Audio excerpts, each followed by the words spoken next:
കർത്താവെ. ഞങ്ങൾ ശ്രവിക്കാൻ പോകുന്ന വചനങ്ങൾക്കായി സ്തോത്രം കർത്താവെ. അത് ഞങ്ങൾ ക്രിയ ചെയ്യുവാൻ തക്കവണ്ണം ഞങ്ങളെ ബലപ്പെടുന്നതായ സ്തോത്രം കർത്താവെ. വചനം പ്രഘോഷിപ്പിക്കുന്ന മകനായി സ്തോത്രം കർത്താവെ. ഹല്ലേലൂയ. ഞങ്ങളുടെ ആരാധനകൾ കർത്താവ് സ്വീകരിച്ചതായി സ്തോത്രം സ്തോത്രം സ്തോത്രം. നന്ദിയപ്പ. സകലമാനമകത്ത് എടുക്കണപ്പ യേശുവിന്റെ നാമത്തിൽ തന്നെ. ആമേൻ. ദൈവത്തിന്റെ അതിപരിശുദ്ധ നാമം വാഴ്ത്തപ്പെടുമാറാകട്ടെ. ഇന്ന് രാത്രി നമ്മൾ വീണ്ടും ദൈവസന്നിധിയിലായിരിക്കുന്നു. അനുഗ്രഹിക്കപ്പെട്ടതായുള്ള ആരാധനയും നമുക്ക് തുടർന്നുള്ള ശുശ്രൂഷകളൊക്കെയും ദൈവം ഇത്രമാത്രം മനോഹരമായിട്ട് ചെയ്യുവാനായിട്ട് നമുക്ക് അവസരത്തെ തന്നു. തുടർന്ന് ദൈവജനം കേൾക്കുവാനായിട്ട് നമ്മൾ കടന്നു പോകുക. എല്ലാവരും പ്രാർത്ഥനയോടെ ഒരുക്കത്തോടെ ദൈവസന്നിധിയിലായിരിക്കുമ്പോൾ നമ്മുടെ ഏറ്റവും ബഹുമാനപ്പെട്ട പ്രിയ reverend doctor K V Simon അച്ഛൻ കോട്ടയത്ത് നിന്ന് നമ്മുടെ മധ്യത്തിലായിരിക്കുന്നു.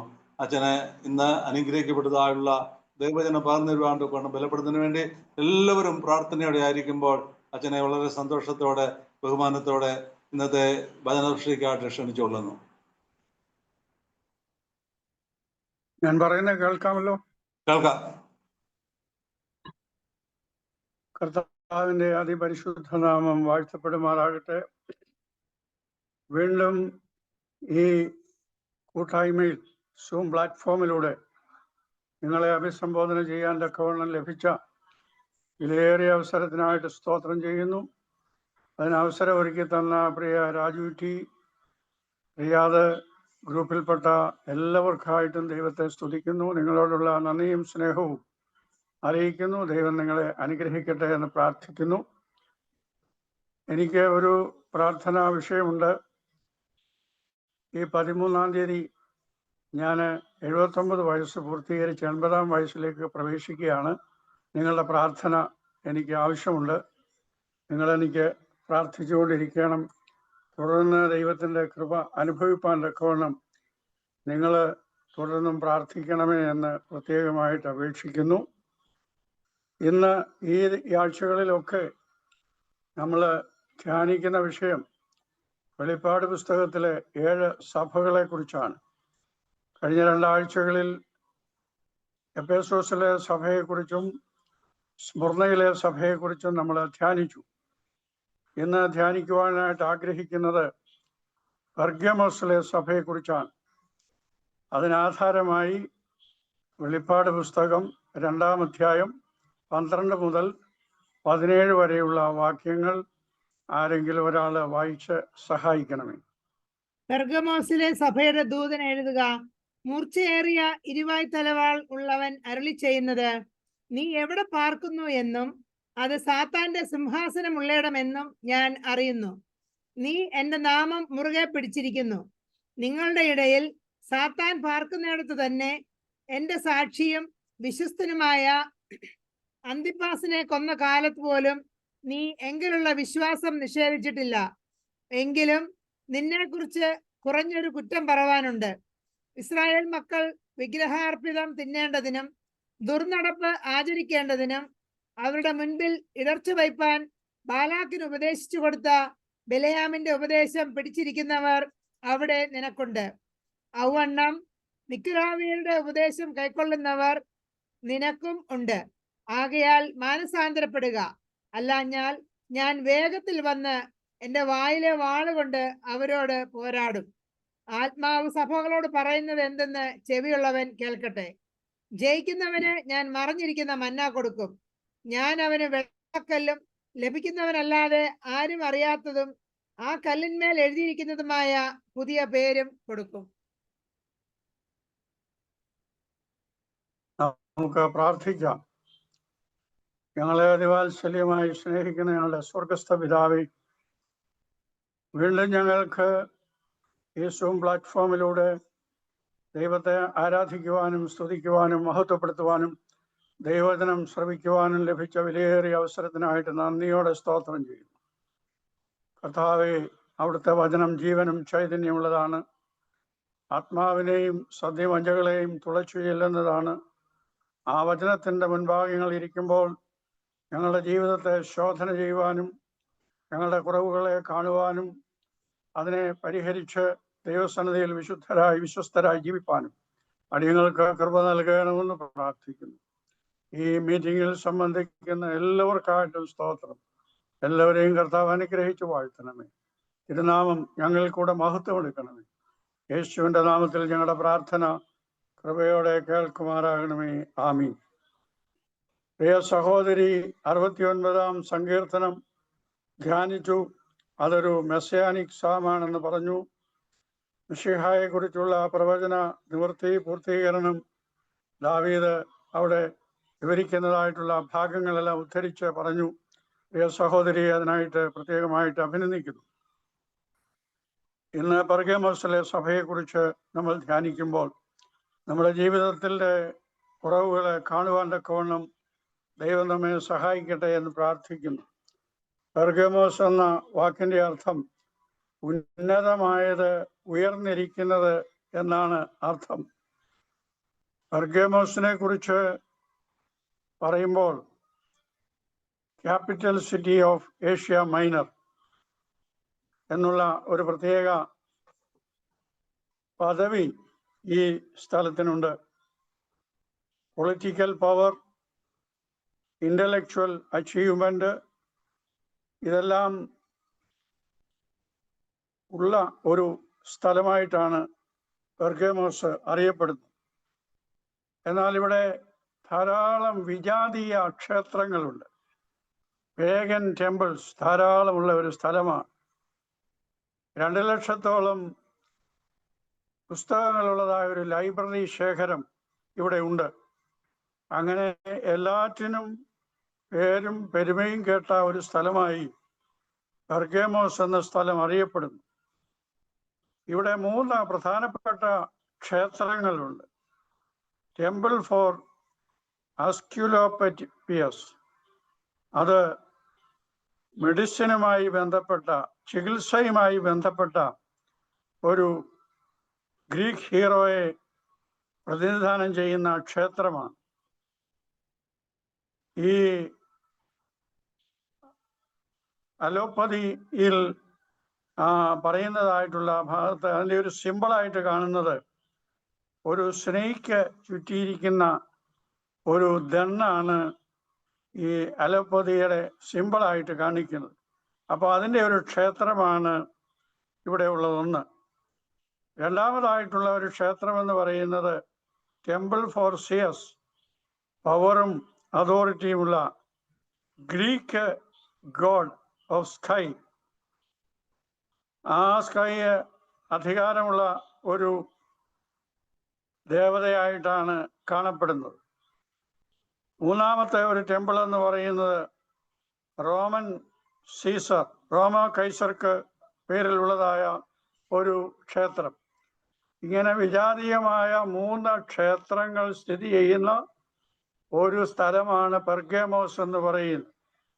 അതിൻ്റെ മധ്യത്തിലാണ്, അതിൻ്റെ സ്വാധീന വലയത്തിലാണ് അവിടെ ഒരു സഭ ഉള്ളത് എന്ന് നമ്മൾ ഓർക്കേണ്ടതാണ്.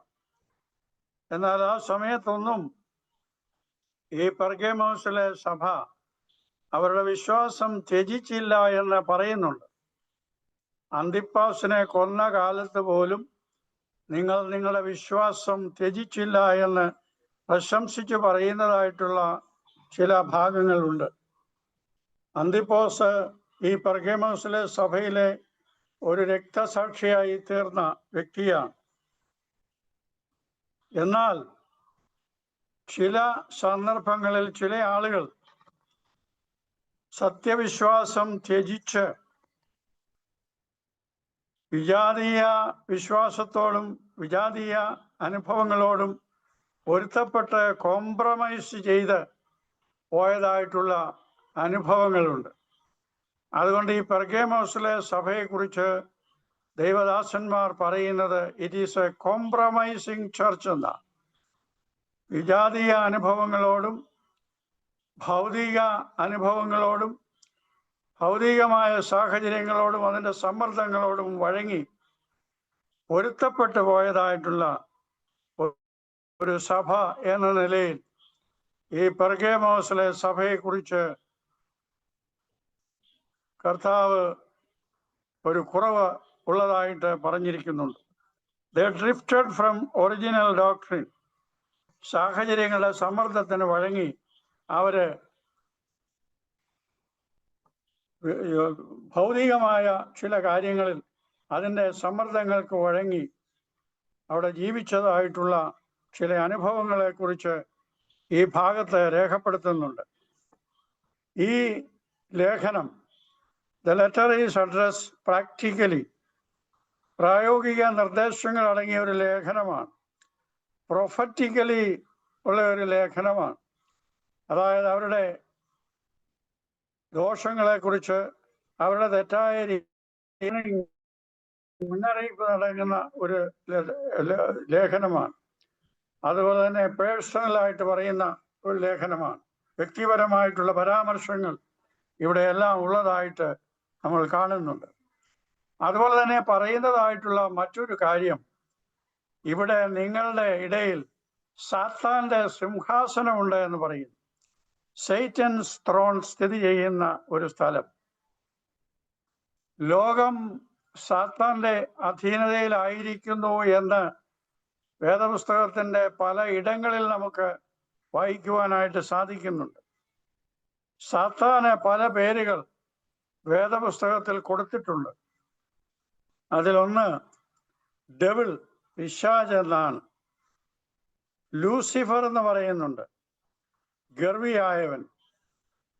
യെശയ്യാപ്രവചനത്തിൽ നമ്മൾ വായിക്കുന്നു, അരുണോദയ പുത്രനായ ശുക്ര, നീ എങ്ങനെ വെട്ടേറ്റ് നിലത്ത് വീണു, നീ അത്യുന്നതനോട് മത്സരിച്ചു,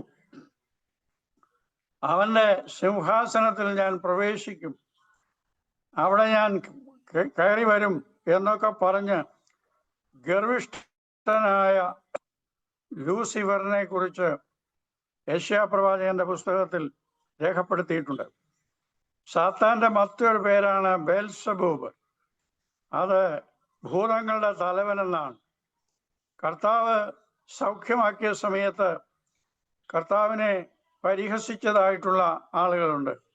നീ ഭൂതങ്ങളുടെ തലവനായ ബെൽസബൂബിനെ കൊണ്ട് രോഗം സൗഖ്യമാക്കുന്നു, ഭൂതങ്ങളെ പുറത്താക്കുന്നു എന്ന് കർത്താവിനെ വിമർശിച്ചതായിട്ടുള്ള ഒരു കൂട്ടം ആളുകൾ ഉണ്ടായിരുന്നു. അതുപോലെ തന്നെ അക്യൂസർ എന്ന് പറയുന്നുണ്ട്, കുറ്റം ചുമത്തുന്നവൻ. ടെംപ്റ്റർ എന്ന് പറയുന്നുണ്ട്, പരീക്ഷകൻ എന്ന് പറയുന്നുണ്ട്. ഈവിൾ വൺ, ദുഷ്ടനായവൻ എന്ന് പറയുന്നുണ്ട്. ഫാദർ ഓഫ് ലൈസ്, ഓഷ്കിന്റെ പിതാവെന്ന് സാത്താനെ കുറിച്ച് പറഞ്ഞിട്ടുണ്ട്. ഡ്രാഗൺ, മഹാസർപ്പം എന്ന നിലയിൽ പിശാചിനെ സൂചിപ്പിച്ചിട്ടുണ്ട്. അപ്പോൾ ഇങ്ങനെ പല പേരുകളിൽ സാത്താനെ വേദപുസ്തകം പരിചയപ്പെടുത്തുന്നുണ്ട്. അതുകൊണ്ട് ഇതെല്ലാം ഉള്ള ഒരു സ്ഥലമായി, ഇതെല്ലാം ഉള്ള ഒരു ഇടമായിട്ടാണ് പെർഗേമോസ് അറിയപ്പെടുന്നത്. അതുകൊണ്ട് സാത്താന്റെ സിംഹാസനത്തിന്റെ നടുവിലാണ് ക്രിസ്തീയ സഭ നിലകൊള്ളുന്നത് എന്നുള്ള ഒരു വലിയ സത്യം ഇവിടെ ഈ പെർഗേമോസിലെ സഭയെക്കുറിച്ച് പറയുന്നുണ്ട്. സാത്താൻ ജനങ്ങളെ പല വിധത്തിൽ വശീകരിക്കുന്നുണ്ട്. Gives false promises. ഉൽപ്പത്തി പുസ്തകം 3-ാം അധ്യായത്തിൽ നമ്മുടെ ആദിമ മാതാവായ ഹവ്വായുടെ അടുത്ത് പിശാചി എന്ന് പറയുകയാണ്, ദൈവം നിങ്ങളോട് എന്തെങ്കിലും കൽപ്പിച്ചിട്ടുണ്ടോ എന്ന് ചോദിച്ചപ്പോൾ ഹവ്വ പറയുകയാണ്, ഈ തോട്ടത്തിന്റെ നടുവിൽ നിൽക്കുന്ന വൃക്ഷത്തിന്റെ ഫലം തിന്നരുത്, തിന്നാൽ നിങ്ങൾ മരിക്കുമെന്ന് കർത്താവ് ഞങ്ങളോട് പറഞ്ഞിട്ടുണ്ട് എന്ന് പറഞ്ഞു. അപ്പോൾ പിശാച് ഹവ്വായെ പരീക്ഷിക്കുകയാണ്, നിങ്ങൾ മരിക്കയില്ല നിശ്ചയം, ഈ വൃക്ഷത്തിന്റെ ഫലം തിന്നാൽ നിങ്ങളുടെ കണ്ണ് തുറക്കുകയും നിങ്ങൾ ദൈവത്തെ പോലെയായി തീരുകയും ചെയ്യുമെന്ന് പറഞ്ഞ് അവരെ പരീക്ഷിക്കുന്ന വ്യാജ പ്രവചനം നടത്തുന്നതായിട്ടുള്ള പിശാചിന്റെ വലിയ അനുഭവം നമുക്കിവിടെ കാണാം. പിശാച് ഹവ്വായുടെ അടുത്ത് പറയുകയാണ്, നിങ്ങൾ മരിക്കയില്ല നിശ്ചയം. ദൈവത്തിന്റെ പ്രവചനത്തിന് വിപരീതമായി പിശാച് പരീക്ഷിക്കുവാനായിട്ട് ചെല്ലുകയാണ്.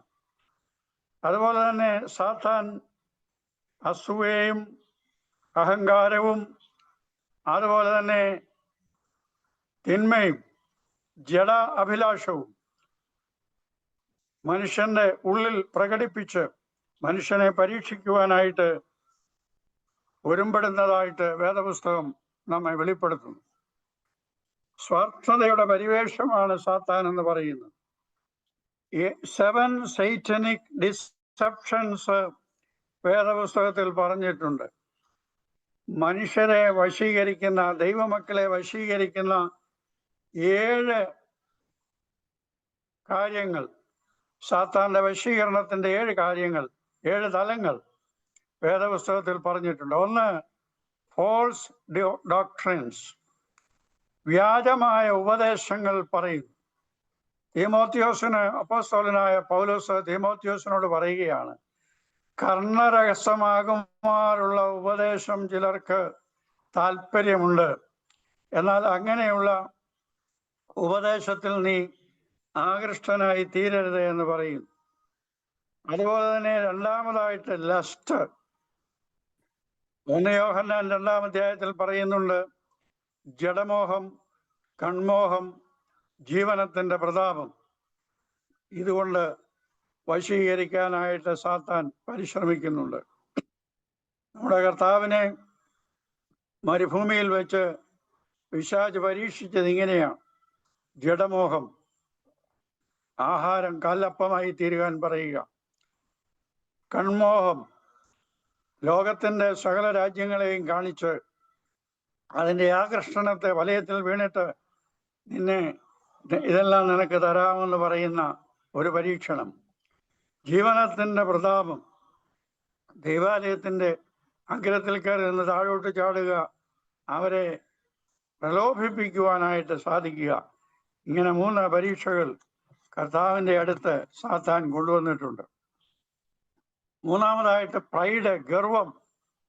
ലൂസിഫറിനെ കുറിച്ച് ഞാൻ മുമ്പേ പറഞ്ഞു, ഗർവിയാണ് പിശാച്. ഗർവത്തിന്റെ ആൾരൂപമാണ് പിശാച് എന്ന് പറയുന്നത്. ലൂസിഫർ എന്ന് പറയുന്നത് ഗർവത്തിന്റെ ആൾരൂപമാണ്. 4, ലൈങ്, ഫോഷ്ക് പ്രചരിപ്പിക്കുന്നു. യോഹന്നാന്റെ സുവിശേഷം 8-ാം അധ്യായത്തിൽ കർത്താവ് യഹൂദന്മാരോടുള്ള സംവാദത്തിൽ പറയുന്നുണ്ട്, അവൻ ഫോഷ്ക് പറയുന്നവനാണ്. പിശാച് ഫോഷ്ക് സംസാരിക്കുന്ന വ്യക്തിയാണ്. അതുപോലെ തന്നെ ഫോൾസ് ഡ്രീംസ് ആൻഡ് വിഷൻസ്. മത്തായിയുടെ സുവിശേഷം 5-ാം അധ്യായത്തിൽ കർത്താവ് തന്നെ പറയുന്നുണ്ട്, എന്നോട് കർത്താവേ കർത്താവേ എന്ന് പറയുന്നവനല്ല സ്വർഗരാജ്യത്തിൽ പ്രവേശിക്കുന്നത്, സ്വർഗസ്ഥനായ എൻ്റെ പിതാവിൻ്റെ ഇഷ്ടം ചെയ്യുന്നവനാണ് സ്വർഗരാജ്യത്തിൽ പ്രവേശിക്കുന്നത്.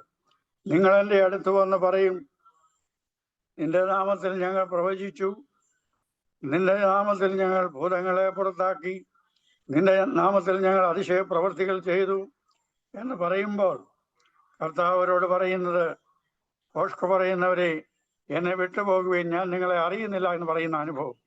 False dreams and visions. അതുപോലെ തന്നെ ബിറ്റർനെസ്, കയ്പിന്റെ വേര് പ്രകടമാക്കുന്ന അനുഭവം. എബ്രായ ലേഖനം 12-ാം അധ്യായം 17-ാമത്തെ വാക്യത്തിൽ ആരും കയ്പുള്ള വേര് മുളച്ച് മലിനമാകാതിരിപ്പാൻ സൂക്ഷിച്ചുകൊള്ളുവീനെന്ന് എബ്രായ ലേഖന കർത്താവ് പറയുന്നു. അതുപോലെ തന്നെ വിശ്വാസത്തെ ത്യജിക്കുന്നതായ അനുഭവം. ദൈവഭക്തി ആദായ സൂത്രമെന്ന് വിചാരിച്ചുകൊണ്ട് യഥാർത്ഥ വിശ്വാസത്തെ ത്യജിച്ചു കളയുന്ന അനുഭവമുണ്ട് എന്ന് വേദപുസ്തകം നമ്മെ ഓർമ്മിപ്പിക്കുന്നു. അതുകൊണ്ട് നമ്മൾ അധിവസിക്കുന്ന ഭൂമിയിൽ സാത്താന്റെ തന്ത്രങ്ങളും സാത്താന്റെ പ്രലോഭനങ്ങളും ദൃശ്യമാണ്. അത് നമുക്ക് ഗ്രഹിക്കുവാനായിട്ട് സാധിക്കും, മനസ്സിലാക്കുവാനായിട്ട് സാധിക്കും. പെർഗമോസിലെ സഭയോട് പറയുകയാണ്, you are A compromising church. നിങ്ങൾ ഭൗതികമായ കാര്യങ്ങളോടും ലോകത്തിൻ്റെ സമ്മർദ്ദ തന്ത്രങ്ങളോടും പൊരുത്തപ്പെട്ട് ജീവിക്കുന്നതായിട്ടുള്ള അനുഭവത്തിൽ കൂടെ നിങ്ങൾ മുൻപോട്ട് പോകുന്നു എന്ന് പറയുന്നു. അൺഈക്വൽ യോക്ക് വിത്ത് അൺബിലീവേഴ്സ്, ഇണയില്ല പിണ കൂടരുതെന്ന് 2 കൊരിന്ത്യർ 6-ാം അധ്യായത്തിന്റെ 14-ാമത്തെ വാക്യത്തിൽ പൗലോസ് ശ്ലീഹ ഓർമ്മിപ്പിക്കുന്നു. അവിശ്വാസികളോട് ഇണയില്ല പിണ കൂടരുത്. നീതിക്കും അധർമ്മത്തിനും തമ്മിൽ എന്ത് ചേർച്ച? വെളിച്ചത്തിന് ഇരുളിനോട് എന്ത് കൂട്ടായ്മ? ക്രിസ്തുവിനും ബലയാലിനും തമ്മിൽ എന്ത് പൊരുത്തം? ബലയാൽ എന്ന് പറയുന്നത് സാത്താനാണ്. സാത്താന്റെ സിംഹാസനമുള്ള ഇടത്ത് നിങ്ങൾ അതിനോട് പൊരുത്തപ്പെട്ടു പോയാൽ നിങ്ങൾ ദൈവത്തിൽ നിന്ന് അകന്നു പോകുമെന്നുള്ള ഒരു വാണിങ് ഇവിടെ ഈ യോഹന്നാൻ ശ്ലീഹ പെർഗമോസിലെ സഭയോട് പറയുന്നുണ്ട്. ബലയാൽ എന്ന് പറയുന്നത് ഒരു മിക്സിങ്, ബ്ലെൻഡിങ് വിത്ത് കൺഫ്യൂഷനാണ്. പൊരുത്തപ്പെടാനായിട്ട് സാധിക്കാത്ത ഇടങ്ങളിൽ പൊരുത്തക്കേടിൻ്റെ ഇടയിൽ പൊരുത്തം ഉണ്ടെന്ന് പറയുന്നതായിട്ടുള്ള ഒരവസ്ഥയാണ് ബലയാൽ നൽകുന്നത്. അതിലൂടെ വശീകരിക്കുവാനായിട്ട് ശ്രമിക്കുന്നതായിട്ടുള്ള ഒരനുഭവമാണ്. ദൈവത്തിൻ്റെ ആലയത്തിൽ വിഗ്രഹത്തിന് എന്ത് യോഗ്യത എന്ന് ചോദിക്കുന്നുണ്ട്. നാം ജീവനുള്ള ദൈവത്തിൻ്റെ ആലയമല്ലോ. പ്രിയ സഹോദരി 69-ാം സങ്കീർത്തനത്തിൽ പറഞ്ഞപ്പോൾ ദൈവത്തിൻ്റെ ആലയത്തെക്കുറിച്ചുള്ള എരിവ് എന്നെ തിന്നുകളയുന്നു എന്ന് പറയുന്ന ഒരു അനുഭവം, അത് മശിഹാ സങ്കീർത്തനത്തിൻ്റെ പൂർത്തീകരണമായിട്ട് അവിടെ വിവരിച്ചിട്ടുണ്ട്. വിശ്വാസികളെ വഴിതെറ്റിക്കുന്നതായിട്ടുള്ള അനേകം അനുഭവങ്ങൾ നമ്മുടെ ചുറ്റുപാടുകളിൽ നടക്കുന്നുണ്ട്. അതിനോട് പൊരുത്തപ്പെട്ടു പോയാൽ നമ്മളും തകർന്നു പോകും, നമ്മൾ അധപ്പതിച്ചു പോകുമെന്നുള്ളതിന് യാതൊരു സംശയവുമില്ല. ബിലയാമെന്ന ശ്രേഷ്ഠ പ്രവാചകനെ കുറിച്ച് സംഖ്യാപുസ്തകം 22, 23, 24 വാക്യങ്ങളിൽ പറഞ്ഞിട്ടുണ്ട്. മുമ്പൊരിക്കൽ ഞാൻ അതിനെക്കുറിച്ച് ധ്യാനിച്ചതാണ്. അതുകൊണ്ട് വിശദമായിട്ട് പറയുവാൻ ഞാൻ ആഗ്രഹിക്കുന്നില്ല ഇപ്പോൾ. ബെയോറിന്റെ മകനായ ബിലയാം ഒരു ഇസ്രയേലിനല്ലാത്തതായിട്ടുള്ള ഒരു ദർശകനായിരുന്നു. ബാലാക്ക് ഇസ്രയേൽ ജനത്തെ ശപിക്കുവാൻ ബിലയാമിനെ കൂട്ടുപിടിക്കുന്നു. ദൈവം പോകരുതെന്ന് പറഞ്ഞതായിട്ടുള്ള ഇടങ്ങളിലേക്ക് പ്രവാചകനായ ബിലയാം പോകുന്നു. ആദ്യം പറഞ്ഞു ഞാൻ വരികയില്ല, ദൈവം എന്നെ അനുവദിക്കുകയില്ല എന്ന് പറഞ്ഞ് പറഞ്ഞ് മാറിയതാണ്. എന്നാൽ ബാലാക്ക് വീണ്ടും കൂടുതൽ ആളുകളെ ഈ ബിലയാമിന്റെ അടുത്തേക്ക് അയച്ചിട്ട് അവനോട് പറയുകയാണ്, നീ വരണം എന്ന് പറഞ്ഞു. ആ നിർദ്ദേശത്തിൽ ആകൃഷ്ടനായി, സമ്മാനത്തിൽ ആകൃഷ്ടനായി ബിലയാം എന്ന പ്രവാചകൻ ബാലാക്കിന് വേണ്ടി ഇസ്രായേൽ ജനത്തെ ശപിക്കുവാനായിട്ട് ബാലാക്കിന്റെ ആളുകളുമായിട്ട് ഇറങ്ങി. എന്നാൽ ആ പോകുന്ന വഴിയിൽ ഉരിയാട കഴുത അവനോട് സംസാരിക്കുകയും അവനെ വഴിമാറി പോകാനായിട്ട് അവനെ ഉപദേശിക്കുകയും ചെയ്യുന്നതായിട്ടുള്ള അവസ്ഥയുണ്ട്. എന്നാൽ ബിലയാം ബാലാക്ക് എന്ന് പറയുന്ന രാജാവിന്റെ, മോവാബ് രാജാവായ ബാലാക്കിന്റെ വാക്ക് കേട്ടിട്ട് ഇസ്രായേൽ ജനത്തെ ശപിക്കുവാനായിട്ട് ഇറങ്ങിത്തിരിക്കുന്നു.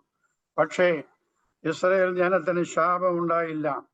ദൈവം ശപിക്കാത്തവനെ ഞാൻ എങ്ങനെ ശപിക്കുമെന്ന് പ്രവാചകന്റെ വായിൽ നിന്ന് വരുന്നതായിട്ടുള്ള വാക്കുണ്ട്.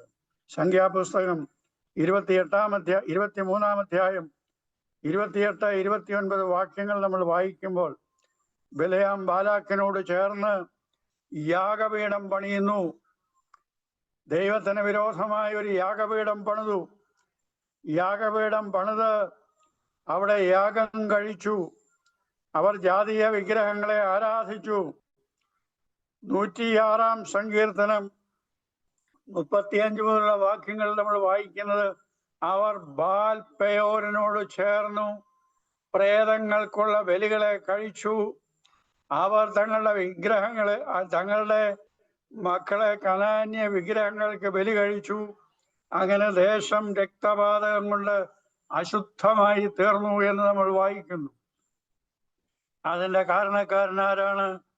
ഈ ദൈവത്തിന്റെ പ്രവാചകനായ ബിലയാമാണ് എന്നുള്ളതിന് യാതൊരു സംശയവുമില്ല.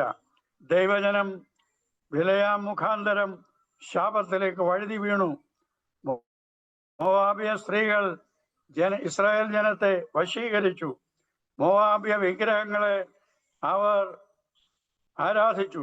അങ്ങനെ ജനം ദൈവത്തിന് അനിഷ്ടമായ കാര്യങ്ങൾ ചെയ്തു. ഇതെല്ലാം ബിലയാമിന്റെ വഞ്ചന മൂലമാണ് സംഭവിച്ചത് എന്ന് നമുക്കറിയാം. ദൈവജനത്തെ വിലയ്ക്ക് വാങ്ങിയ ബിലയാം പ്രവാചകൻ. യൂദായുടെ ലേഖനം നമ്മൾ വായിക്കുമ്പോൾ അനീതിയുടെ കൂലി കൊതിച്ച് പോയ ബിലയാം എന്നാണ് ബിലയാമിനെ യൂദായുടെ ലേഖനം 11-ാമത്തെ വാക്യത്തിൽ വിശേഷിപ്പിച്ചിരിക്കുന്നത്. അനീതിയുടെ കൂലി കൊതിച്ച് ബിലയാമിന്റെ വഞ്ചനയിൽ തങ്ങളെ തന്നെ ഏൽപ്പിക്കുകയും ചെയ്ത ബിലയാം എന്നാണ് പറയുന്നത്. ബെയോരിന്റെ മകനായ ബിലയാം മറ്റുള്ളവരെ വാൾ കൊണ്ട് കൊന്നപ്പോൾ സംഖ്യാപുസ്തകം 31-ാം അധ്യായം 8-ാം വാക്യത്തിൽ പറയുന്നത്, ദൈവത്തിന്റെ പ്രവാചകനായ ബിലയാം വാൾ കൊണ്ട് കൊല്ലപ്പെട്ടു. അങ്ങനെ ശോചനീയമായ ദുരന്തമായ ഒരന്ത്യം ഈ ബിലയാം എന്ന പ്രവാചകൻ ഉണ്ടായി. അനീതിയുടെ കൂലി കൊതിച്ചവൻ, ദൈവത്തെ വിറ്റ് കാശാക്കിയവൻ, മറ്റുള്ളവരെ തിന്മയിലേക്ക് നയിച്ചവൻ, ആ ദുരുപദേശത്തിന് ജനങ്ങളെ വശീകരിച്ചതായിട്ടുള്ള ഈ ബിലയാമിന്റെ അന്ത്യം വളരെ ശോചനീയമായിരുന്നു എന്ന് സംഖ്യാപുസ്തകം നമ്മളെ ഓർപ്പിക്കുന്നു. രണ്ടാമതായിട്ട് ഇവർ വഴുതി വീണ ഒരു ദുരുപദേശം എന്ന് പറയുന്നത് നിക്കോലോവിയരുടെ ഉപദേശമാണ്. അത് സ്മുർന്നയിലെ സഭയ്ക്കും ഉണ്ടായിരുന്നു, എഫേസോസിലെ സഭയ്ക്കും ഉണ്ടായിരുന്നു. അവര് പഠിപ്പിക്കുന്നത് ശരീരവും ആത്മാവും തമ്മിൽ വേർതിരിക്കുന്നതായുള്ള ഒരു ദുരുപദേശമാണ്. നമ്മൾ ശരീരത്തിൽ ചെയ്യുന്ന ദോഷമൊന്നും ആത്മാവിനെ ബാധിക്കുകയില്ല എന്ന് പഠിപ്പിക്കുന്നതായിട്ടുള്ള ഒരു ദുരുപദേശമാണ് നിക്കോലോവിയരുടെ ഉപദേശം. അതിനെ പൗലോസ് വളരെ ശക്തമായ ഭാഷയിൽ തൻ്റെ ലേഖനങ്ങളിലൊക്കെ വിമർശിക്കുന്നതായിട്ട് നമുക്ക് കാണാം. ഈ ദുരുപദേശങ്ങളെല്ലാം കടന്നുകൂടിയതിൻ്റെ ഫലമായി ഈ പെർഗമോസിലെ സഭ ദൈവത്തിൻ്റെ ഉപദേശത്തിൽ നിന്നും, ദൈവത്തിൻ്റെ വഴികളിൽ നിന്നും, ദൈവത്തിൻ്റെ ആലോചനകളിൽ നിന്നും അവരെ അകറ്റിക്കളഞ്ഞു. രക്തസാക്ഷിയായി തീർന്ന അന്തിപ്പാസ് വിശ്വാസത്തിന് വേണ്ടി നിലനിന്നു.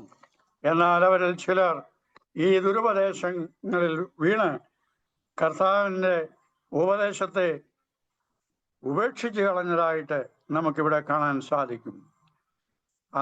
കർത്താവിൻ്റെ ഉപദേശത്തിൽ നിലനിന്നതായിട്ടുള്ള വ്യക്തികളെ കർത്താവ് പ്രശംസിക്കുന്നുണ്ട്.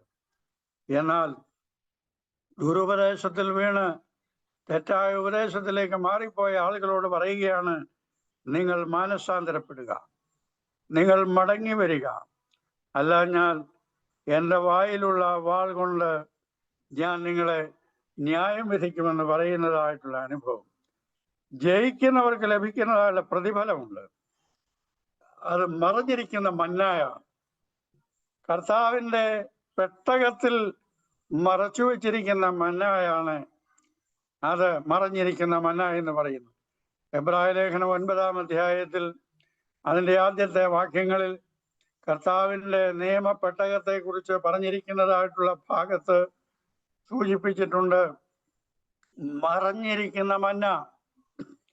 കർത്താവിൻ്റെ സാക്ഷ്യപ്പെട്ടകത്തിൽ, നിയമപ്പെട്ടകത്തിൽ കർത്താവിൻ്റെ മന്ന, അതായത് അവർക്ക് ന്യായപ്രമാണ പ്രകാരം അവർക്ക് ലഭിച്ചതായിട്ടുള്ള മന്ന, അത് നിയമപ്പെട്ടകത്തിൽ ഒളിച്ചു വച്ചിരിക്കുക. എന്നാൽ പുതിയ നിയമസഭയ്ക്ക് മറഞ്ഞിരിക്കുന്ന മന്ന എന്ന് പറയുന്നത് ദൈവത്തിൻ്റെ വിലയേറിയ ശ്രേഷ്ഠമായ വചനമാണ് എന്നുള്ളതിന് യാതൊരു സംശയവുമില്ല. നിയമപ്പെട്ടകത്തിൽ, പഴയ നിയമത്തിൽ മറഞ്ഞിരുന്ന മന്ന, ഇവിടെ കർത്താവ് പത്രോസ്ലീഹ പറയുന്നത് പോലെ ആ ജീവനുള്ള കല്ലായ അവൻ്റെ അടുക്കൽ വന്നിട്ട് നിങ്ങളും ജീവനുള്ള കല്ലുകളായി തീരേണ്ടതിന് നിങ്ങളെ ഒരുമിച്ച് ആത്മീക ഗ്രഹമായി ചേർത്ത് പണിതു വരുന്നു എന്ന് പറയുന്ന ഒരനുഭവം. അതുകൊണ്ട് മറഞ്ഞിരിക്കുന്ന മന്ന എന്ന് പറയുന്നത് അത്ഭുതകരമായ ദൈവത്തിൻ്റെ പരിപാലനവും പോഷണവുമാണ്. ദൈവവചനമാകുന്ന മന്നയാണത്. നമ്മെ വളരുവാൻ സഹായിക്കുന്ന ആ പാല്, വചനമെന്ന മായമില്ലാത്ത പാൽ കുടിപ്പാൻ വാഞ്ചിപ്പീനെന്ന് 1 പത്രോസ് 2:2 പറയുന്നു. അതുകൊണ്ട് ഇത് ആത്മീയ പരിപോഷണത്തിന് ദൈവം നൽകുന്ന ദൈവത്തിൻ്റെ ജീവനുള്ളതായ വചനമാണ്. തീമോഥെയോസിനോട് പറയുമ്പോൾ രക്ഷയ്ക്ക് ജ്ഞാനിയാകുവാൻ മതിയായ ദൈവശക്തിയാണ് ദൈവത്തിന്റെ വചനം. അത് ശക്തിയേറിയ ആയുധമാണ്. ദൈവം തന്നെ സ്നേഹിക്കുന്നവർക്ക് ഒരുക്കിയിട്ടുള്ളത് കണ്ണ് കണ്ടിട്ടില്ല, ചെവി കേട്ടിട്ടില്ല, ഒരു മനുഷ്യന്റെയും ഹൃദയത്തിൽ തോന്നിയിട്ടുമില്ല എന്ന് പറയുന്ന ആരും അറിയാത്ത മന്ന. ദൈവവചനത്തെ കുറിച്ച് പറയുന്നത് ആരും അറിയാത്ത ശ്രേഷ്ഠ ഭോജനമാണ്, ദൈവദൂതന്മാരുടെ ഭക്ഷണമാണ്, ഫുഡ് ഓഫ് ദി ഏഞ്ചൽസ്. നിർമ്മലന്മാർ ഭുജിക്കുന്ന പരലോക അപ്പമാണ് എന്ന് നമ്മളെ പാട്ടിലൂടെ പാടുന്നുണ്ട്. പിന്നീട് പറയുന്നു, ജയിക്കുന്നവന് ഞാൻ മറഞ്ഞിരിക്കുന്ന മന്ന കൊടുക്കും. അത് മാത്രമല്ല, ജയിക്കുന്നവന് ഞാൻ വെള്ളക്കല്ല് കൊടുക്കുമെന്ന് പറയും. അതൊരു പ്രത്യേക അനുഭവമാണ്. ജഡ്ജ്മെന്റ് സീറ്റ്, കർത്താവായ യേശു ക്രിസ്തു ജഡ്ജ്മെന്റ് സീറ്റിലിരിക്കുമ്പോൾ ന്യായാധിപന്റെ മുമ്പിൽ ഒരു ബ്ലാക്ക് സ്റ്റോണും വൈറ്റ് സ്റ്റോണും ഉണ്ട്. ആ ബ്ലാക്ക് സ്റ്റോണും വൈറ്റ് സ്റ്റോണും ജഡ്ജ്മെന്റിന്റെ സ്വഭാവത്തെ വിശദീകരിക്കുന്നതാണ്.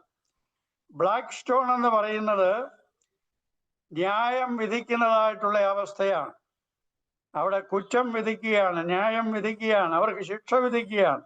അത് ബ്ലാക്ക് സ്റ്റോൺ ആണ് അത് വെളിപ്പെടുത്തുന്നത്. എന്നാൽ വൈറ്റ് സ്റ്റോൺ എന്ന് പറയുന്നത് കുറ്റവിമുക്തരാക്കുന്നതായുള്ള അനുഭവമാണ്.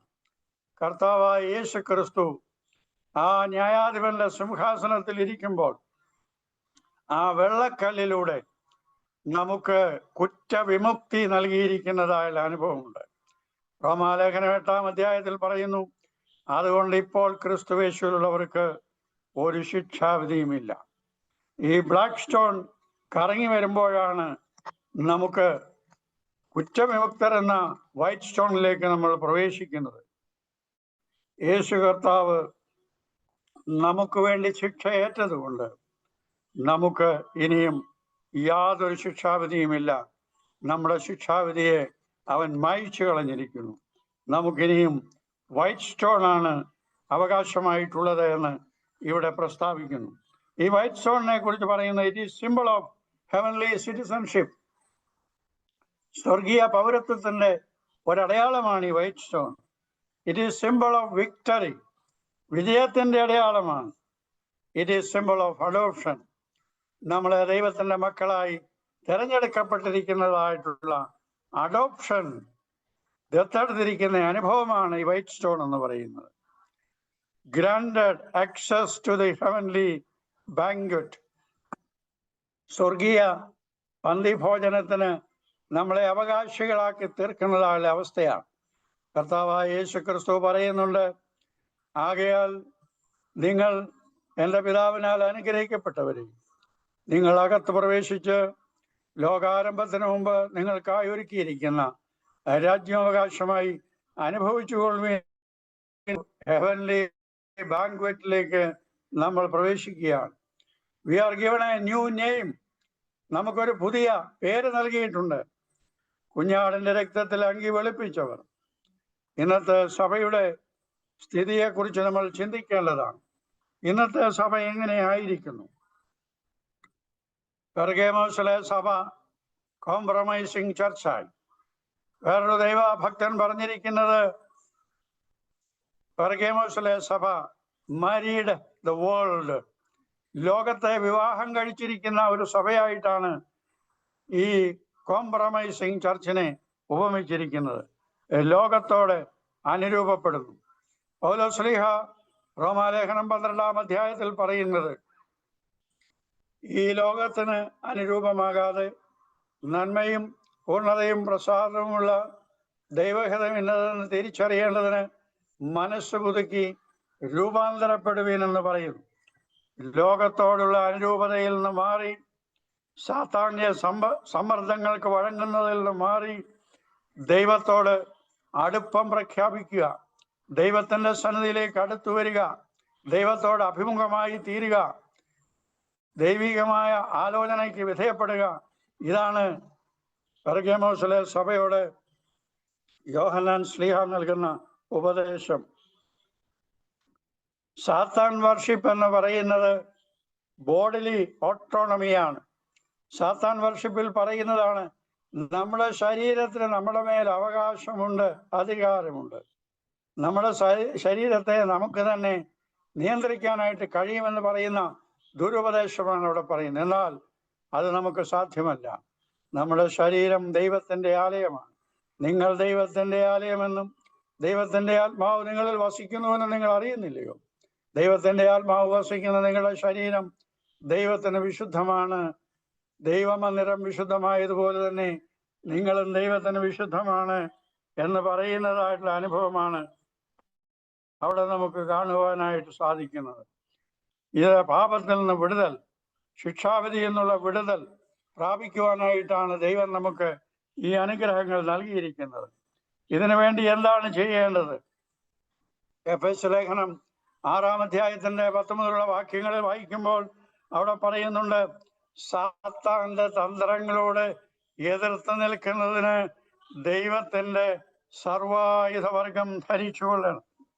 എന്താണ് ദൈവത്തിന്റെ സർവായുധവർഗം? അരയ്ക്ക് സത്യം കെട്ടിക്കൊള്ളണം. സത്യം എന്ന് പറയുന്നത് വളരെ പ്രയാസമുള്ളൊരു സംഗതിയാണ്. സത്യം പറഞ്ഞാൽ നമുക്ക് ജീവിതത്തിൽ പല വിധത്തിലുള്ളതായ പ്രയാസങ്ങൾ ഉണ്ടാകും. അപ്രിയ സത്യങ്ങൾ വെളിപ്പെടുത്തേണ്ടതായിട്ടുള്ള അനുഭവങ്ങൾ ഉണ്ടാകും. അതുകൊണ്ട് പലരും സത്യം മറച്ചു വയ്ക്കുന്നതായിട്ടാണ് കാണുന്നത്. എന്നാൽ സത്യം അരയ്ക്ക് കെട്ടണം. എല്ലാവർക്കും കാണത്തക്കതുപോലെ സത്യം നമ്മൾ പ്രസ്താവിക്കണം. നീതിയുടെ കവചം നമ്മൾ ധരിക്കണം. നീതിയോടുകൂടിയുള്ളതായ ഒരു അനുഭവം നമ്മൾ എതിരേറ്റിരിക്കുന്നു. നീതിയും സമാധാനവും തമ്മിൽ ചുംബിച്ചിരിക്കുന്നു എന്ന് 85-ാം സങ്കീർത്തനത്തിൽ നമ്മൾ വായിക്കുന്നു. അതുകൊണ്ട് നീതിയുടെ കവചം നമ്മൾ ധരിക്കണം. അത് സംരക്ഷണ കവചമാണ്. നീതി എന്ന് പറയുന്ന ദൈവിക നീതിയാണ്, ലോകത്തിന്റെ നീതിയല്ല, ലോകത്തിന്റെ ന്യായമല്ല. ലോകത്തിന്റെ നീതി ദൈവത്തിന്റെ നീതിയോട് പൊരുത്തപ്പെടുവാനായിട്ട് സാധ്യമല്ല. ദൈവത്തിന്റെ നീതിക്ക് നമ്മൾ വിധേയപ്പെടണം. സമാധാന സുവിശേഷത്തിനുള്ള ഒരുക്കം കാലിന് ചെരുപ്പായിരിക്കണം. സുവിശേഷം നമുക്ക് തന്നിരിക്കുന്നത് പ്രഘോഷിക്കുവാനുള്ളതാണ്. കർത്താവായ യേശുക്രിസ്തു പറഞ്ഞു, എൻ്റെ പിതാവ് എന്നെ അയച്ചതുപോലെ ഞാൻ നിങ്ങളെ അയക്കുന്നു, സുവിശേഷം പ്രസംഗിക്കുവാൻ. Preaching, teaching and healing. ഈ ത്രിമാനമായ ഉപദേശമാണ് കർത്താവായ യേശുക്രിസ്തുവിലൂടെ നമുക്ക് ലഭിച്ചത്. കർത്താവ് നമ്മളെയും ഭരമേൽപ്പിച്ചിരിക്കുന്നത് ഈ ത്രിമാന ഉപദേശങ്ങളാണ്.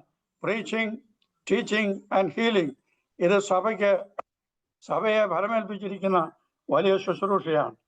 അതുകൊണ്ട് സമാധാന സുവിശേഷത്തിനായുള്ള ഒരുക്കം കാലിന് ചെരുപ്പാക്കണം. എപ്പോഴും നമ്മൾ സുവിശേഷത്തിന് വേണ്ടി ജാഗ്രതയോടുകൂടെ ഒരുങ്ങുന്നവരായിരിക്കണം, അതിനുവേണ്ടി ഒരുക്കമുള്ളവരായിരിക്കണമെന്ന് പറയുന്നുണ്ട്.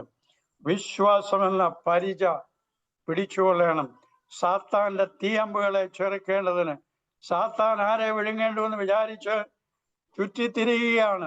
പത്രോസ് ശ്ലീഹ പറയുന്നുണ്ട് 1 പത്രോസ് 5-ാം അധ്യായത്തിൽ, ആരെ വിഴുങ്ങേണ്ടുവെന്ന് വിചാരിച്ച് ചുറ്റിത്തിരിയുമ്പോൾ നമ്മൾ ചെയ്യേണ്ടത് വിശ്വാസം എന്ന പരിച നമ്മൾ മുറുകെ പിടിച്ചുകൊള്ളണം. സാത്താന്റെ തന്ത്രങ്ങളോട് എതിർക്കാൻ ഈ വിശ്വാസം എന്ന പരിച മാത്രമേ സാധ്യമാകുകയുള്ളൂ. ആ വിശ്വാസത്തിൽ നിലനിന്നാൽ മാത്രമേ നമുക്ക് സാത്താന്റെ തന്ത്രങ്ങളോട് എതിർത്ത് നിൽക്കാൻ സാധ്യമാകുകയുള്ളൂ. രക്ഷ എന്ന ശിരസ്ത്രം ധരിക്കണം. നമുക്കൊരു ഹെൽമെറ്റ് ഉണ്ട്. ആ ഹെൽമെറ്റ് എന്ന് പറയുന്ന രക്ഷയാണ്. ആ രക്ഷ ശിക്ഷയിൽ നിന്നുള്ള വിടുതലാണ്. കർത്താവായ യേശുക്രിസ്തു മുഖാന്തരം നൽകപ്പെട്ടിരിക്കുന്ന രക്ഷയുടെ സന്തോഷം അനുഭവിക്കുന്നവരായിരിക്കണം നമ്മൾ. ആ യെശയ്യാപ്രവാചകന്റെ പുസ്തകം 51-ാം അധ്യായം 10-ാം വാക്യത്തിൽ നമ്മൾ വായിക്കുന്നുണ്ട്, നീതിയുടെ അങ്കി, രക്ഷയുടെ ശിരസ്ത്രം നമ്മൾ കർത്താവായ യേശുക്രിസ്തു അല്ലെങ്കിൽ പിതാവായ ദൈവം നമുക്ക് നൽകിയിരിക്കുന്നു. നീതിയുടെ അങ്കി ധരിപ്പിച്ചിരിക്കുന്നു നമ്മെ, രക്ഷയുടെ ശിരസ്ത്രം അണിഞ്ഞിരിക്കുന്നു നമുക്ക്. അത് കർത്താവിലൂടെ നമുക്ക് ലഭ്യമായിരിക്കുന്ന അനുഭവമാണ്. ഈ രക്ഷ എന്ന ശിരസ്ത്രം എന്ന് പറയുന്നത് നമ്മുടെ ഹെൽമറ്റാണ്. നമുക്കൊരു സുരക്ഷിതത്വം നൽകുന്നതാണ്. സ്കൂട്ടർ ഓടിക്കുന്നവർ ഹെൽമറ്റ് ധരിക്കുന്നത് പോലെ നമ്മുടെ ജീവിതയാത്രയിൽ നമുക്ക് ഹെൽമറ്റായിട്ട് തന്നിരിക്കുന്നത് കർത്താവായ യേശുക്രിസ്തുവിലൂടെ നൽകിയിരിക്കുന്ന രക്ഷയുടെ സന്തോഷമാണ്. രക്ഷയുടെ അനുഭവമാണ്. ഒടുവിലായിട്ട് പറയുകയാണ്, ദൈവവചനമെന്ന ആത്മാവിന്റെ വാളും നിങ്ങൾ ധരിച്ചുകൊള്ളണം. ദൈവവചനം നമുക്ക് നൽകിയിരിക്കുന്നത്, കർത്താവായ യേശു ക്രിസ്തു നൽകിയിരിക്കുന്നത് സാത്താന്റെ തന്ത്രങ്ങളോട്, ലോകത്തിന്റെ തന്ത്രങ്ങളോട്, ലോകത്തിന്റെ സമ്മർദ്ദങ്ങളോട് എതിർത്തതിനെ തോൽപ്പിക്കുവാനായിട്ടുള്ള ദൈവവചനമെന്ന ആ ആത്മാവിന്റെ വാൾ. അതുകൊണ്ട് ദൈവത്തിന്റെ സർവായുധവർഗം, അരയ്ക്ക് സത്യം കെട്ടുക, നീതിയുടെ കവചം ധരിക്കുക, സമാധാന സുവിശേഷത്തിനായിട്ടുള്ള ഒരുക്കം എന്ന ചെരുപ്പ് അണിയുക, വിശ്വാസം എന്ന പരിച ഏറ്റെടുക്കുക, രക്ഷ എന്ന ശിരസ്ത്രം ധരിക്കുക, ദൈവവചനമെന്ന ആത്മാവിന്റെ വാൾ നമ്മുടെ രക്ഷയ്ക്കായിട്ട് നമ്മൾ ഉപയോഗിക്കുക. കർത്താവായ യേശു ക്രിസ്തു ഈ ദൈവവചനമെന്ന ആത്മാവിന്റെ വാൾ ധരിച്ചുകൊണ്ടാണ് തന്നെ തോൽപ്പിക്കുവാനായിട്ട് വന്ന പിശാചിനെതിരായിട്ട് എതിർത്ത് നിന്നത്. അതുകൊണ്ട് നമുക്കും എതിർത്ത് നിൽക്കാനായിട്ട് ഈ കർത്താവിന്റെ ആയുധം മാത്രമേ ഉള്ളൂ. ആ ദൈവവചനം നമ്മുടെ ജീവിതത്തിന്റെ സുരക്ഷിതത്വത്തിനായി, നമ്മുടെ ജീവിതത്തിന്റെ മുൻപോട്ടുള്ള രക്ഷയ്ക്കായി, നമ്മുടെ ജീവിതത്തിന്റെ അനുഭവങ്ങൾക്കായി, സാത്താനെ തോൽപ്പിക്കുന്നതിനുള്ള ഒരു ആയുധമായി നമുക്ക് ഉപയോഗിച്ചുകൊണ്ട് ഈ ലോകത്തിൽ നമുക്ക് ജീവിക്കാം. പെർഗമോസിലെ സഭ വിശ്വാസത്തിൽ നിലനിന്ന അനുഭവമാണെങ്കിലും ചില ആളുകൾ വ്യതിചലിച്ചു പോയി, ചില ആളുകൾ ദുരുപദേശത്തിൽ വീണുപോയി, വിഗ്രഹാരാധനയിൽ വീണുപോയി. അതുപോലെ തന്നെ വിശ്വാസത്തിൽ നിന്ന് വ്യതിചലിക്കുന്നതിനിടയായി തീർന്നു. നമ്മുടെ ജീവിതത്തിൽ വിശ്വാസയാത്രയിൽ ഇപ്രകാരം വ്യതിചലിക്കുന്നതിനിടയാകാതെ കർത്താവിന്റെ വചനത്തിൽ ഉറച്ചു നിന്നുകൊണ്ട്, കർത്താവിന്റെ വിശ്വാസത്തിൽ ഉറച്ചു നിന്നുകൊണ്ട്, ദൈവശക്തിയിലും ദൈവവചനത്തിലും അടിസ്ഥാനപ്പെട്ടുകൊണ്ട് നമുക്ക് മുൻപോട്ട് പോകാം. അപ്പോൾ നമുക്ക് ലഭിക്കുന്നത് മറഞ്ഞിരിക്കുന്ന മന്ന, വെള്ളക്കല്ല്, അതുപോലെ ഒരു പുതിയ നാമം, ഇതെല്ലാം കർത്താവായ യേശു ക്രിസ്തുവിലൂടെ നമുക്ക് ലഭിക്കുന്നു. അത് അവകാശമാക്കുവാനൊക്കെ നമ്മുടെ ജീവിതത്തെ നമുക്ക് ദൈവസന്നിധിയിൽ സമർപ്പിക്കാം. അതിന് ദൈവത്തിന്റെ പരിശുദ്ധാത്മാവ് നമുക്കെല്ലാവർക്കും കൃപ ചെയ്യട്ടെ എന്ന് പ്രാർത്ഥിച്ചുകൊണ്ട് ഞാൻ എൻ്റെ വാക്കുകൾ ഉപസംഹരിക്കുന്നു. ദൈവം നമ്മെ അനുഗ്രഹിക്കട്ടെ.